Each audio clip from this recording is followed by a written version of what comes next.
Very good. Welcome, everyone, and thanks for joining us this evening. We have our presentation tonight brought to you by the Fallbrook Climate Action Team. We have a website at fallbrookclimateactionteam.org, so check it out if you haven't been there. We post video calls of prior presentations that we have had, and then other information on there as well. So feel free to check that out.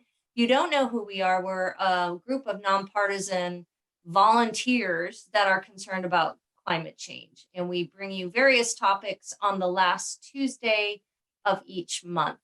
So next month, which will be March 29th, we will be having a presentation on cutting your carbon footprint. So be on the lookout for that announcement coming up.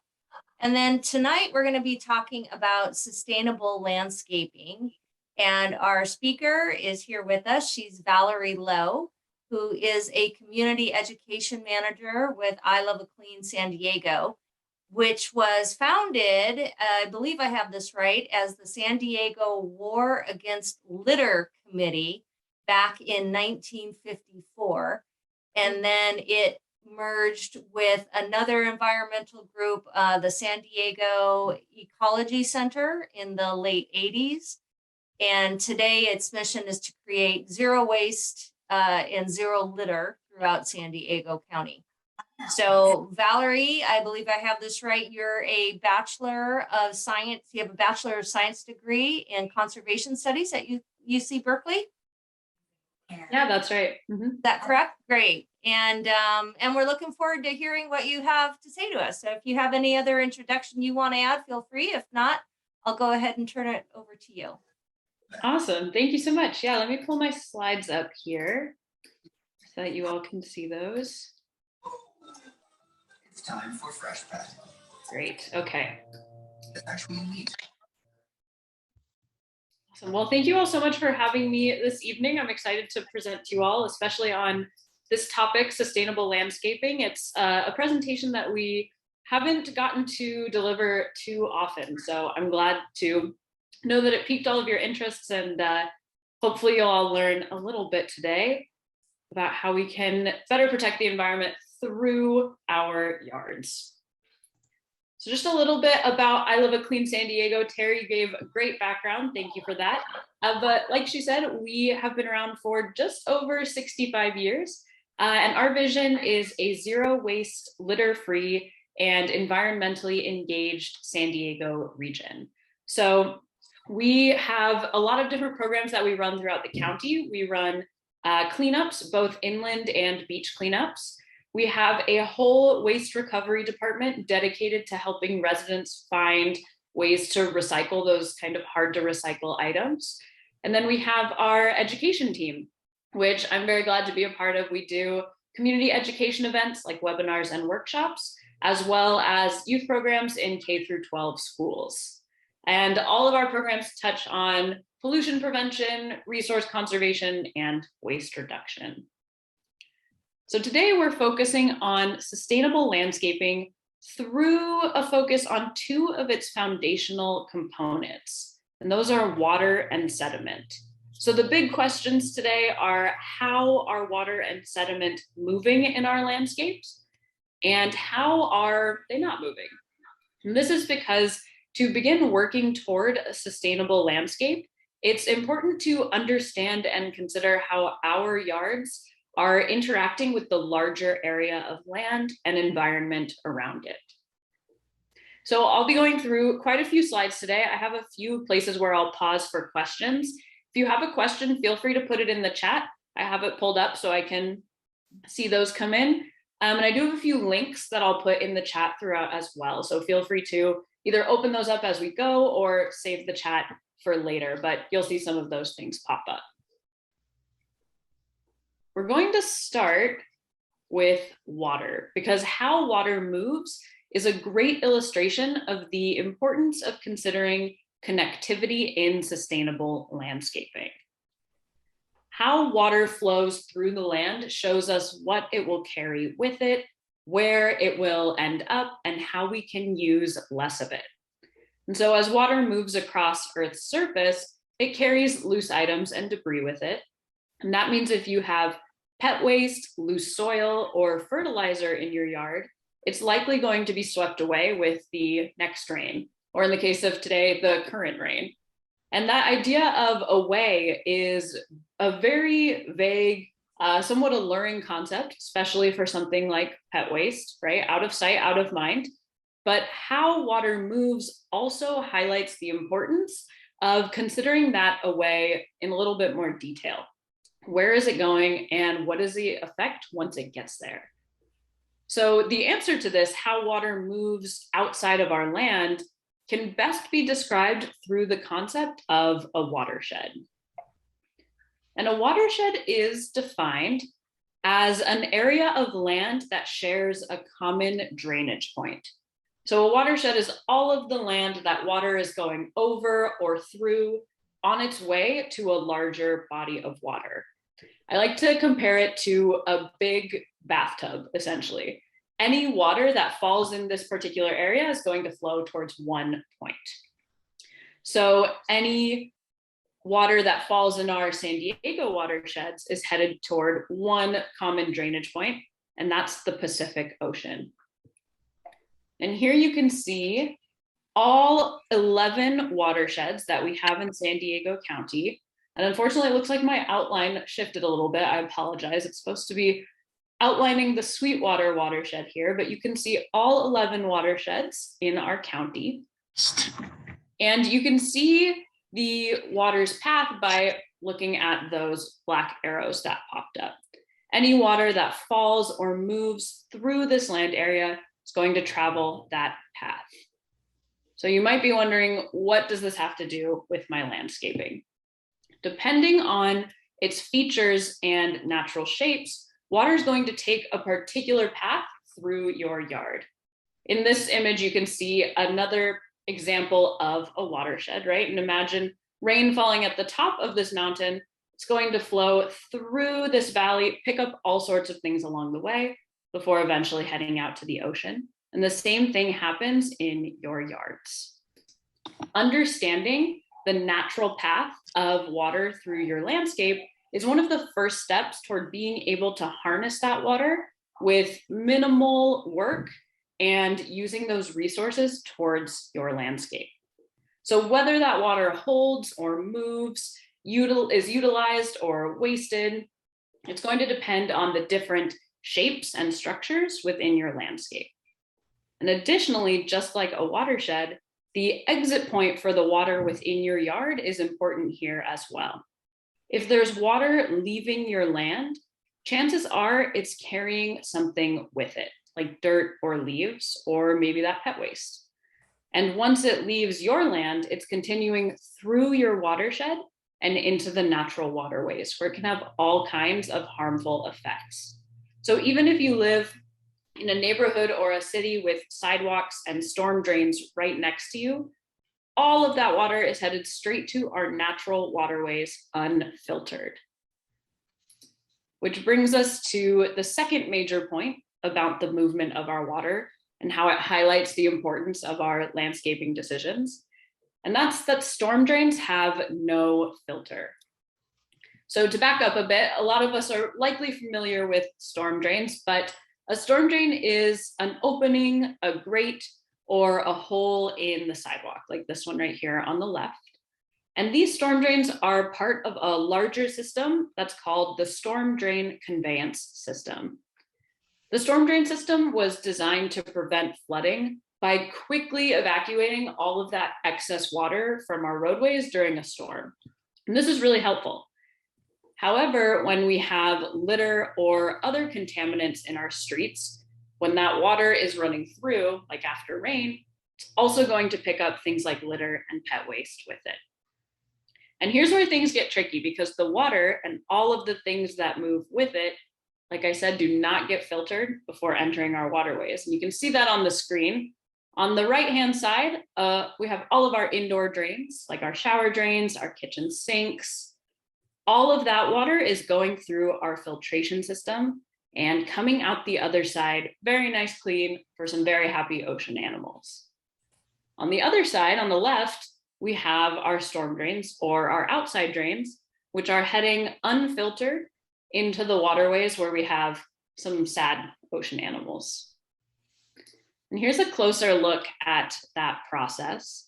We start with those storm drains in our neighborhoods, and those storm drains carry water and anything in that water underground through pipes. These pipes are also connected to natural streams and creeks, as well as outside channels. And eventually, after going through some of those channels, through rivers, it all heads out to the ocean. So you can see anything leaving your mini watershed, your yard or your landscaping, is headed for our natural waterways unfiltered. And once there, it can have a variety of effects on our environment, whether it's plastic pollution, clouded water from sediment, or bacteria from pet waste causing illnesses. Understanding the environmental impact of maintaining and controlling what does and doesn't leave your property, even including the natural things like soil and leaves, all of that is crucial to being able to design a sustainable and environmentally friendly landscape.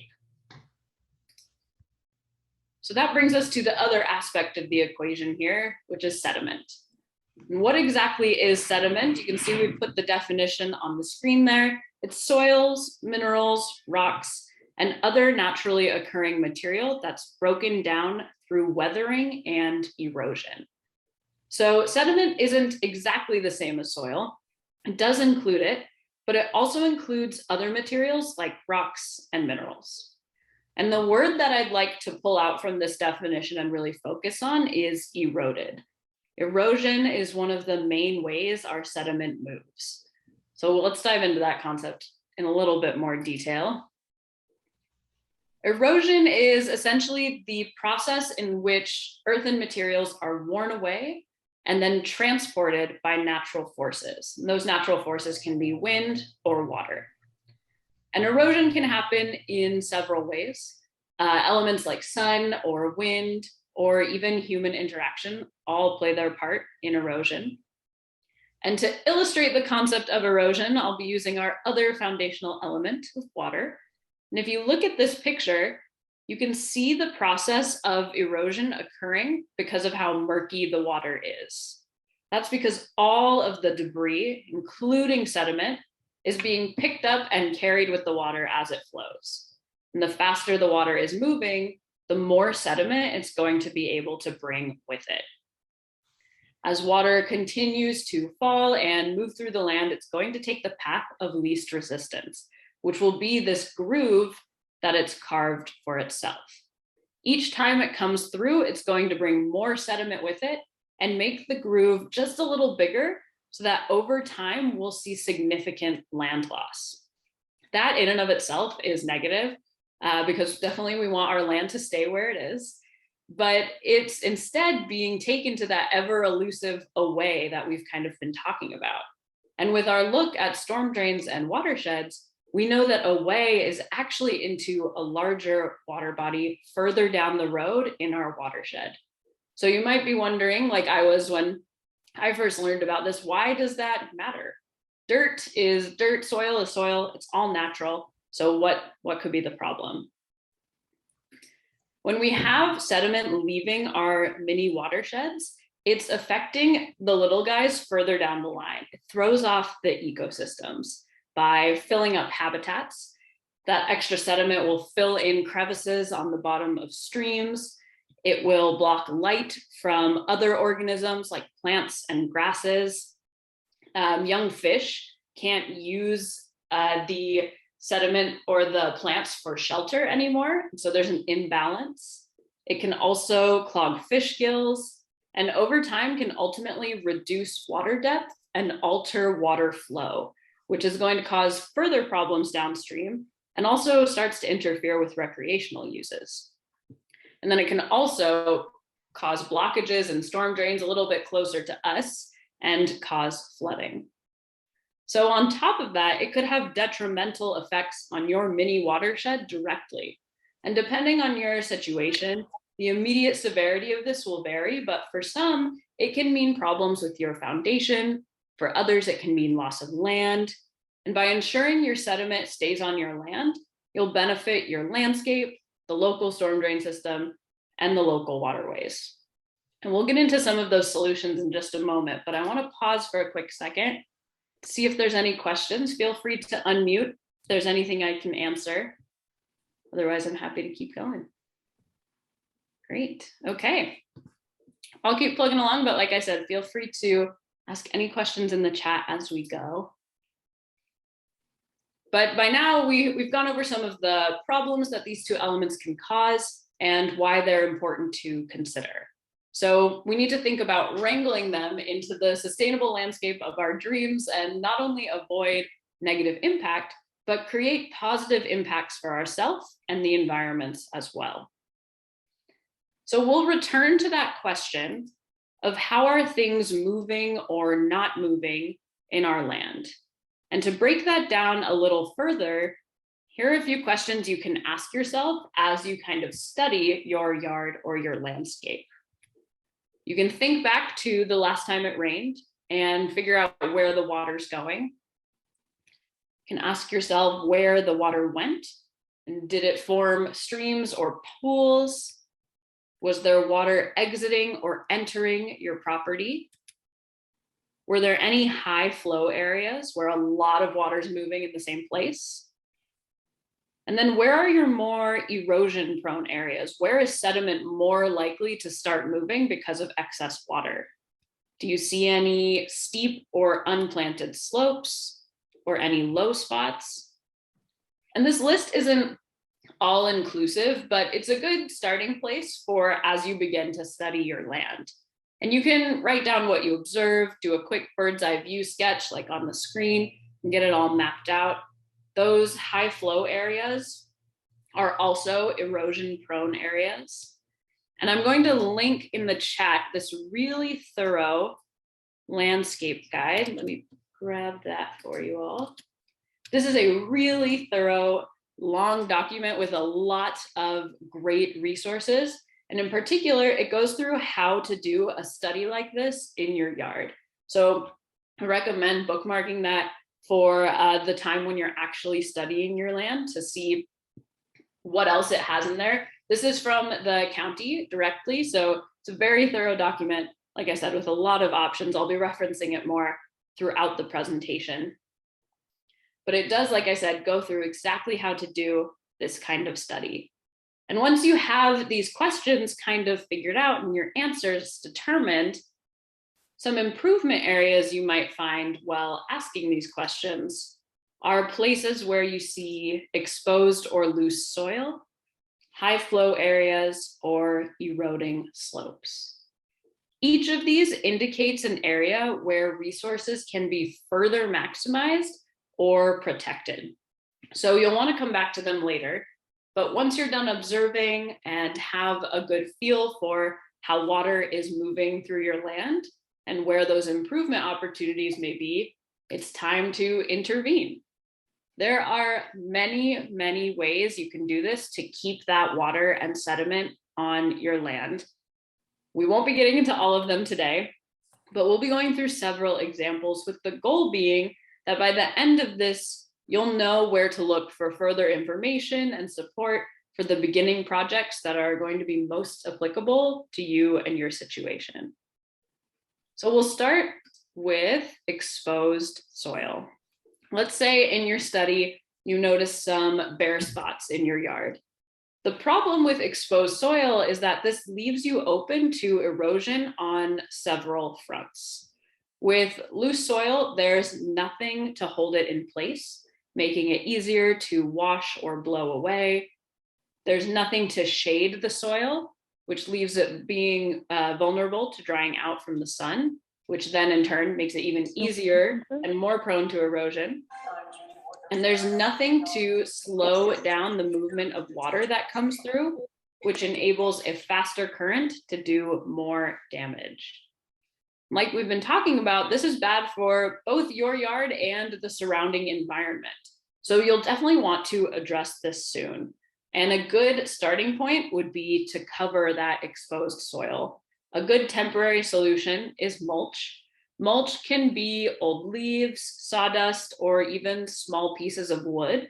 You can upcycle it from your yard trimmings and spread it on the ground or around plants to help prevent the evaporation of water from the soil. That's a great start. Mulch helps to provide coverage from the elements and also helps to retain moisture. It slows the spread and sink of water and ultimately saves water. And it reduces the growing of weeds as well and improves soil health overall. So mulching can be a really good immediate fix. For a more long-term fix, planting is definitely best because those root systems allow for the water to slow, spread, and sink and naturally filtrate through the soil in your yard. Root systems also help bind and hold the soil in place, and those plants then provide shade to soil so it doesn't dry out if you're planting more densely. So let's look at planting a little bit more. And again, this is a huge topic that we could spend hours on. So I can go through some basics. We know we want to plant to help hold our soil in place, but certain plants are more sustainable than others. In general, native plants are where you'll want to start for this. Native plants are the species that are found naturally in San Diego County. And because they're naturally found here, it means they're better adapted to the region-specific growing challenges like minimal water. So this means they're better prepared to thrive in the settings we have to offer. Common pests they're already used to, things like that. And they can overcome those natural stressors and require fewer pesticides, less water, and other resources as well. It's going to save water and reduce your upkeep too. Native plants have formed super helpful relationships with native wildlife over thousands of years, and they're necessary for the survival of several native animal species. And they'll attract other birds and pollinators to your yard as well. Depending on the plant, they can also have higher fire safety.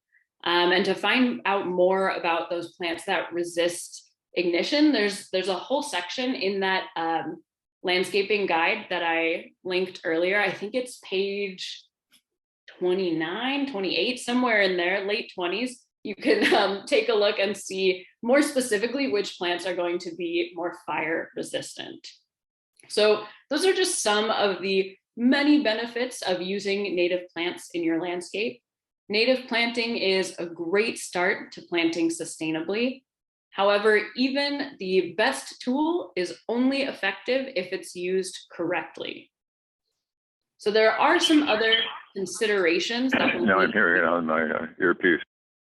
That will need to be looked at so that you can make sure you're putting your native plants in the best spot for them to thrive. This is because the sustainability of a given plant is going to be measured in part by how well it's suited for that environment. Matching your plant selections to the conditions that your yard is naturally able to offer is going to, again, reduce the amount of work you need to put in and the amount of resources a plant will consume. It's like when you go to the nursery or to the hardware store to look for plants and they have little signs that show how much sun it can withstand. So it's exactly the same idea, just with more even than sun in mind. So in order to determine what your yard has to offer to your new potential plants, you'll want to do a little bit more studying to identify what climates your yard offers. If we look at this picture, you can see an example of that. This person has studied everything we mentioned earlier, the water flow and erosion prone areas. You can see some water pooling. They have sun all day, water pools. They even have a 10% slope noted here. And again, this is all in the Sustainable Landscaping Guide, exactly how to create a map like this for your yard. But the main takeaway of this is that to be sustainable, it's important to be intentional with the placement of your plants, and grouping plants based on similar needs is going to save a lot of those resources. Once you've identified what your yard has to offer, it's time to select your plants. That can be a little bit of a daunting process, but there's a few on the screen here, and you all might even be aware already of further native plants that are available. I'm going to paste that link into the chat, the garden planner. This is a great resource. It's really quick and easy to use, and it's pretty adorable as well. You answer a few quick questions about your yard, and it will give you a list of native plants sorted by type and based on the conditions you have given it. On the screen, there's also a couple examples of some local native plants just to demonstrate the aesthetic and functional variety that they can offer. So that's just one great resource to get you started down the path of intentional and sustainable planting, which is one of the fixes for that first problem we noticed of exposed or loose soil. We mentioned that mulch and intentional planting are two great starts for that. So I'm going to pause just for another brief Q&A, and then we'll look at one of our other improvement areas. Any questions I can answer so far? Can you hear me? Yeah, go for it. Fallbrook has a particular problem. It's not urban lots. It's very uneven. There are very few neighborhoods that are, what do you say, level. Mm-hmm. And all of them have their own drainage problem, including us. In our particular case, we are at the drainage point from about 5 different lots on the hill. So we have a water management problem, only it's not our water. Mm-hmm. So fills with sediment. The drainage fills with sediment. And speaking of drainage, I love that drainage map you had of San Diego County. I'd love to see a more higher resolution drainage map of the greater Fallbrook area produced by somebody. Yeah, you can likely find one online. I can link one from the county. That's a map. This is a map of all of the watersheds, but with the with GIS, with the geospatial mapping they can do now, you can definitely find that, and it's likely somebody's already put it online somewhere. So let me grab this and put this in the chat, which is again all 11. But that might be a good starting place. To your point about your drainage from other yards, that's interesting. It could be, an opportunity to work with your neighbors on, or it could be something to contact the county about. They do have a stormwater hotline that deals with things like this, so I can find that number and share it with you. And it could be worth calling. It will actually direct you to us at I Love a Clean San Diego, but we'll put you in touch with the county. And they're able to help with things like that more often than not, if you haven't tried that already. No, yeah. We'll try it. I have a question too. Got another question. Can I ask? I have a question also. On your native plants, do they have a reference to fire retardant as opposed to a problem with actually spreading fire? Because we're in a high fire area, Mm-hmm. and we have a lot of native vegetation around us. In planting, do they do reference to the ones that have more resistance and the other ones that maybe should be eliminated? Yeah, that's a great question. I grew up in North County in Escondido, and I dealt with a lot of the fires growing up as well. So I absolutely understand the need for reducing that. In that guide I linked, that should be the first link in the chat. I'm looking through it now. There should be a list in there on page 28 or 29 that goes into a little more detail. There we go. Yes, it says 5 firefighters, and there's a couple listed there. That might be a good starting place. Those are going to be more fire resistant, definitely. Okay, thank you. I'm going to try and get the chat up so I can see it. Great. It should be showing on the screen. The chat, if you hover over your Zoom window at the bottom, you should see a bar of options, and one of them should say chat. Okay. It's probably here. Maybe it's on top. Okay, well, we'll find it. Thank you. I just wanted to know. Yeah, no problem. Okay, I'm going to mute. To find info about. Well, we're going to share it on the chat links with everybody after the meeting. So if you can't Awesome. Thanks, access Lowe. it right now, we'll get it to you. And go ahead, Valerie. Great, thanks. Yeah, any other questions I can answer right now, or we can keep Oh, going? yeah. How good is cactus as a fire control? Ooh. As a fire control, I'm not sure. There might be certain species that are more fire resistant. I know like certain species of aloe are. That's not exactly a cactus though. So off the top of my head, I can't think of any in particular. There might be some though, because they are, desert plants. I imagine that the ground cover like ice plant and such and the low succulents are probably real good for holding water and protecting against fire. Whereas perhaps a yucca or something like that might be too tall and therefore tend to spread the fire. Yeah, ice plant is a tricky one because it is fire resistant. That's why we see it in so many places around the county, and it's really good for preserving canyon sides because it latches on to the soil. However, it's super invasive and really hard to get rid of. So it kind of like tamps out everything else that's growing in the area and almost like suffocates it, kind of like ivy does in other places. So it's great for the reason you listed, but long term, it's super hard to get rid of in the environment. So ice plant's a tricky one. Okay, Valerie, that relates to my question. I have a steep hillside and I have used red apple and there's another viney thing, but I wanted a native plant that could be used as a ground cover that I could climb up on as I'm maintaining the hill and it won't, fall apart. Anything you recommend? Yeah, I don't have anything specific coming to mind. I would definitely check out that garden planner and see if you can answer some questions about your specific yard. Slopes might be one of them.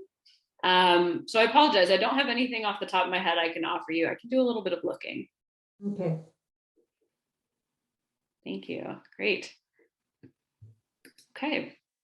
I think I'll keep going. We'll have more time for questions though. So if anything pops up, let me know. But that's a great segue into our next problem area here, which is eroding slopes. And these are especially tricky in San Diego because of the type of soil that we have here. Luckily, there are a lot of methods for combating eroding slopes. And it's important to determine what's right for your situation. So there's a lot on this picture. Let's break it down. In the black font, we have the different methods we can try to resist an eroding slope. Things like mulching and planting, like we talked about, are great. And then other things called a fiber roll or a straw wattle can be a good solution. In brown at the top here, you have a description of the different grades of the slope. So the severity of the incline or how quickly it gets taller. All of that's written in percentages. And finally, at the bottom in green, we have the breakdown of how successful your plant growth will be in relation to the severity of your slope's grade. So a lot of your success depends on the slope's grade, and that sustainable landscape guide will help you determine the grade of your particular slopes. And once you know that, you can dive in a little bit further, or you might already have a good idea of where your slope falls on this. But I'll start by mentioning that if your slope is a 50% grade or higher, we definitely recommend seeking help from a landscape professional. Those are often complicated situations that require a more specific solution. But if your slope grade is less than 50%, there's a bit you can do on your own. So starting from completely level, this 0 up to 33% grade, if you have an eroding slope there, we recommend a covering like we discussed earlier, like mulch. You could use bark or rock here, something to cover that exposed soil. You could also use a coarse compost in conjunction with mulch because it's going to start to knit together over time. as you water it. And these coverings will provide surface protection from the force of falling rain, and it'll shade any exposed soil. If your slope is a little bit steeper, so that grade of 33 to 50%, it's a bit too steep for us to suggest the use of things like mulch or rock. And instead, you'll want to focus on planting. Those can be things like ornamental grasses and shrubs. And additionally, this is where the use of fiber rolls begin to come into play to help slow the flow of water and keep the sediment in place. So again, ornamental grasses and shrubs are effective at lower levels, and they are effective here all the way up to 50%. And that's where it becomes more difficult for them to root. And the goal here is to identify a place to start that works effectively for you and your specific situation. So after calculating your slope and determining which method you would like to learn more about, head to the appropriate option. But one other important thing I wanted to mention is we want to try our best not to disturb any canyon hillsides. Super important here in San Diego County, as we have so many beautiful canyons. So if you do happen to have a canyon slope on your property, it's definitely best to consult an expert to see if there's anything you can or should do. That brings us to our final problem area, which is a high flow area. A high flow area is a part of your yard where you notice the water moving more rapidly, and it'll often lead to an exit point on your property without any intervention. High flow areas are important to look at for a few reasons. First, the more quickly the water is moving, the higher chance it has of moving all of that really nice soil along with it and furthering the effects of erosion. We can see in our picture here that the high flow areas are also the steepest slopes, which is no accident. Erosion has definitely been happening in these areas. And second, we want to do as much as we can to keep all of that water on our property for use. There are a lot of different ways to do this, but the important takeaway is to begin focusing on slowing and retaining that water in your mini watershed. So you can capture the water through rainwater harvesting. Storage vessels like rain barrels and cisterns can connect directly to your downspouts from your gutters, and all of that stored water can then be released on your landscape between rains. The next course of action would be to slow the water. So we've already talked about a couple of examples to do this with planting, especially on slopes. There are also instances where sandbags would be helpful. And the slowing of water is especially important in those instances of intense flooding for flood prevention. But in less severe instances of water flow, you'll also want to redirect the water for use. So think about where your driveway or your sidewalk leads. Instead of a flat concrete slab, separate pavers would allow all of that water to infiltrate better. But if it's a solid sidewalk, it's going to flow right out of your yard, down your driveway and into the storm drain, so you can't save it to use. If you do have that, you'll want to try to redirect that water so it flows back into the landscape. Permeable pavement can work. It allows rain and other water to seep into the soil below, and it can also help filter out some of those pollutants that would contaminate groundwater. Also, if you compost at home, some of you may have robust compost piles going at home. Adding that compost to your soil has a ton of benefits, one of which is increasing water retention. So that will help keep all of that water on your property too. After we've maximized all of our naturally occurring water, we then want to focus on being intentional with added water. So only adding irrigation after we ensure that natural rainfall has been maximized. And you can learn how much your lawn actually needs, by observing an entire water cycle or consulting a free online watering calculator. Be Waterwise is a great one. You can try watering in short cycles to allow that water to absorb into the soil. or water in the early morning or late evening when it's cooler outside. And so those are just some great natural ways to keep both you and your soil happy, give it the environment it wants. Some of those might be familiar. Watering in the early morning or late evening is a tip we might hear a lot, especially since it gets fairly hot here. But the goal is, again, to keep as much of that water on your property as possible. Just a couple of other important maintenance habits to remember, especially when it comes to pesticides and fertilizers. If we're using those in our yards, we want to be super intentional with application. So applying them in relation to the weather and how much. Runoff from our yards can contain those fertilizers and pesticides. Even if we sprinkled them on our plants weeks ago, when it rains, all of that water can still pick up any residual chemicals that are in our yards and take them into our storm drains. And those can lead to health issues in animals further down the line once they get out to our oceans. It can also lead to something called eutrophication, which is when the nutrients from fertilizers cause an overgrowth of algae, and that leads to a dead zone or an area of the ocean that's lacking in oxygen. A huge dead zone we have here in the US is the Gulf of Mexico. So many agricultural areas have their runoff heading into the various rivers that then flow into the Gulf. So right along the coast, really lacking oxygen in that area because of eutrophication.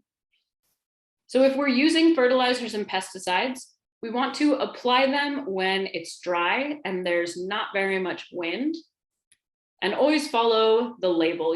Use only as much as is needed for the plant, really the least amount possible for that plant. Make sure you're storing them correctly. We'll talk about that more in just a moment. And then avoid the use of fertilizer and pesticides when possible, or switch to natural options. Using things like mulch or compost means you need less chemical fertilizer, or something like integrated pest management, using other bugs to get rid of other pests means less pesticides. You can also make your own natural pesticide out of a few things you have in your kitchen. There's one I used to make with students that was garlic, jalapenos, and water. And you blend it up and spray it on your plants, and it keeps bugs away pretty effectively. There are a lot of recipes online for natural pesticides, but avoiding those chemical pesticides when possible is going to protect our watersheds too. So again, that proper storage is super important to ensure that these items don't leak or get washed into our waterways, and so that if you are using these, they don't go to waste. You'll want to store fertilizer and pesticides in a ventilated area away from your food storage. If it's flammable, keep it outside of your living area and away from other ignition sources. Keep it in a cool location if possible, and store it in its original packaging so you know when it needs to be disposed of. And then don't store it in a place where flooding is possible. Proper disposal, just a little bit more about that, entails taking fertilizers and pesticides to an HHW facility, or household hazardous waste. These are considered household hazardous waste because they're harmful to us. They can be harmful to the environment. Other household hazardous wastes are things like batteries or chemical cleaners. Even light bulbs are HHW. So it's important we're delivering those to the right place for disposal. And I'm going to link our website, wastefreesd.org. This is a really wonderful resource. If you're unfamiliar with it, you can type in your zip code, your neighborhood, the item you're looking to dispose of, and it will pull up a big list of all of the places near you where you can safely drop off that item. I do believe the closest HHW facility to Fallbrook is in Escondido, and it does require an appointment.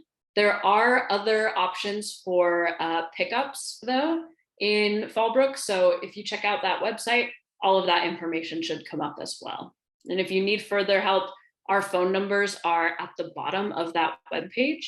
And that's also, John, the number you would call for our stormwater hotline. So let me plug our phone number directly in there too in the chat so that you all have that. So in case the website's giving you trouble or not pulling up exactly what you need, that's where you can call us. So I know we've covered a lot today, but the important takeaway is that by keeping elements like water and sediment together in your mini watershed, you can save resources, reduce pollution, and really get the most out of your land. If you're interested in learning more, you can always find more information on our website, which is cleansd.org. We have other webinars and even some in-person events coming up that you can attend to learn more about all things zero waste. This weekend, we have a workshop on how to have a zero waste bathroom. That'll be taking place in Encinitas, but if you're interested in heading out there for the day, you can find out more on cleansd.org. But with that, I think I'll take any last questions anyone has. Hopefully the links are helpful. I have a few other resources I can share if needed. But if anyone has any questions, I'm happy to do my best to answer. Yeah, I have a question, Valerie. Please. You were giving a suggestion on how to keep pests away. Do you have any suggestions on how to keep weeds away? Because I don't want to use Roundup for a number of reasons, and obviously we don't want that getting in watersheds. Yeah, so I know if they're popping up in places with exposed soil, any of that mulch or ground cover will help keep them from popping up, and you won't have to disturb the soil so often to pull them. It's in particular around rocks that, okay. Yeah, it's really difficult to get in there and, hula ho it out or. Yeah, that's a great question. I would recommend, let me grab another quick link here. On our Waste Free SD website, we have a whole resources page that might have some options. I don't know if there's like a natural weed killer option out there. Yeah. I've not come across any recipes myself. I would, maybe check out that page I linked and see if you can find anything there. But that's a good thing for me to do some research on, because I'm sure other people are encountering that as well and wanting a safer option. Okay, I'll check out the resource. Yeah, thanks for asking. Thank you. I have read of some robotics folks who are doing robots which can walk around your yard. I mean, I imagine there's purely experimental right now, but having something like that might be a valuable, something that you might be able to link to just as what the future is going to bring. Something that will dig out those thistles and stuff. That's cool. I didn't know that was something that was being studied or considered in terms of robotics, but that sounds like a very helpful, practical use for that sort of thing. So I'll have to look into that a little bit more myself, because that's definitely sparked my curiosity. I think it's aimed at right now big agricultural producers where they can have effectively a robot tractor go along and grab the weeds while leaving their corn or soybeans or whatever. Wow, that's really interesting. Go ahead and stop sharing so I can see you all a little better. Is there anything else I can answer? Otherwise, I can pass it back over to our leaders this evening. Hi, Valerie. I have a question about slopes. You talked about 50% and 30%. This is probably a silly question, but I know there isn't never a silly question. How do you measure that? Yes, that's a great question. So in that giant guide I linked, I know it's really big, there should be information on how to calculate that yourself. It looks like it's, I just scrolled right past it. On page 30, there's a little bit of helpful information there on how to figure it out for your particular situation. So I recommend checking that out and seeing what kind of options they have there. Thanks. Yeah, thanks for asking.